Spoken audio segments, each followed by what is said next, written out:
Okey, buah halkum kita ni dia selari dengan telinga. Okey, ni telinga pangkal dia. Mana-mana manusia pun ni manusia. Ni hujung telinga kan. Ke bawah. Nampak buah halkum.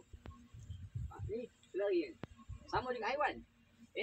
Ni telinga ke bawah ni. Ni selari. Ni tapi dia cek tengok. Dia ada bonjol kat sini. Bonjol. Agak selari dengan pangkal. Okey, jadi kita nak sembelih macam mana? Ni, okay, tengok pada telinga haiwan. Okey, kaedah pertama ni tradisional lah. Tarik macam tu, separuh daripada telinga. Tapi jangan potong telinga. Separuh kan? Maknanya lebih kurang Ustaz sebut 2 inci tu selamat lah. Jadi. Tak? Tu dia. Jangan sembelih ujung ni. Ada juga ustaz-ustaz mengajar. Tapi bukan wilayah lah. Lain Ustaz. Lain tu. Jauh kampung-kampung. Dia kata sembelih hujung ni. Kalau sembelih hujung ni, sakit lah dia. Sebab isi dia banyak kat sini. Kena faham. Lagi lebih kepada buah halkum lagi dalam kitab fiqh sebut. Tapi keselamatan dia sebut untuk apa? Dia akan bergerak, dia akan di kebun bukan korban tahu dia macam-macam try and benda ni dah sangatlah bab itu yang kedua. Kaedah yang dapat jadi rahang. Okey, ni rahang dia. Ni rahang.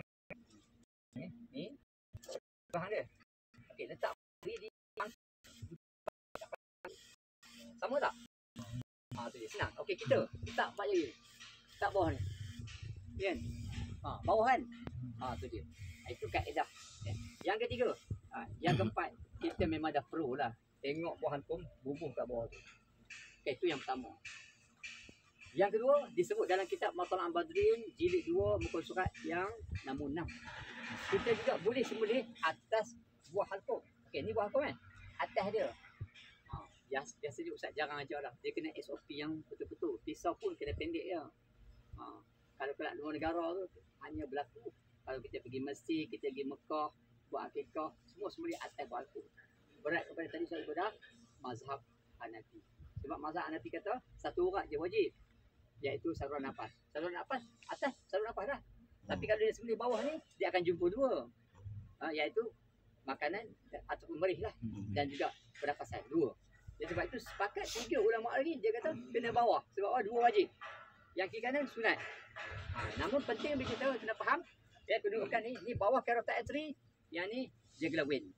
Dua-dua ni fungsi yang berbeza saya buat. Okey, bawah carotid artery. Dia mengalirkan darah dan banyak oksigen. Sebab daripada jantung dan juga hati dia. Okey, yang ini daripada jantung, daripada kepala dia, iaitu otak dia, dia akan bawa balik masuk ke jantung. Dia akan menjadi pada jantung. Sebab tu saya kata sembelih jangan tolak, kena tarik. Kena cut off. Cut off ni menghentikan darah yang bawah tu dulu. Itu baru elemen sedap tu sedap. Lagi satu darah akan mengalir. Okey, andai kata sembelih-sembelih kambing okey. Lembu lah. Lembu kalau tengah panas macam ni, dia akan blok salah satu urat. Cepat-cepat ambil, kemudian ambil pisau kecil, potong urat dah ke depan. Ke depan sebab tu kalau dekat luar negara, JAKIM dulu kan, torak kan. Torak sik kan. Maknanya dia rodok bawah tau, bukan rodok atas. Sebab tu ustaz tak ajar ni. Ustaz belajar tapi ustaz tak ajar. Dia rodok sekali je. Lepas ni dia akan rodok. Dia bagi pendarahan cepat. Supaya cepat SOP dia, supaya cepat dia proses tu dah. Tempoh kematian tadi ustaz sebut dah. 10 ke 15 minit tu, bagi percepatkan lagi. Macam saya dekat 8 minit tu kan. Dia. Ustaz muda lagi, tak pernah sembelih lagi contohnya. Tapi jangan sembelih guna pisau yang sama sembelih. Tadi potong jari tau. Lagi satu, elemen kena pakai sorang. Ini anti cutting.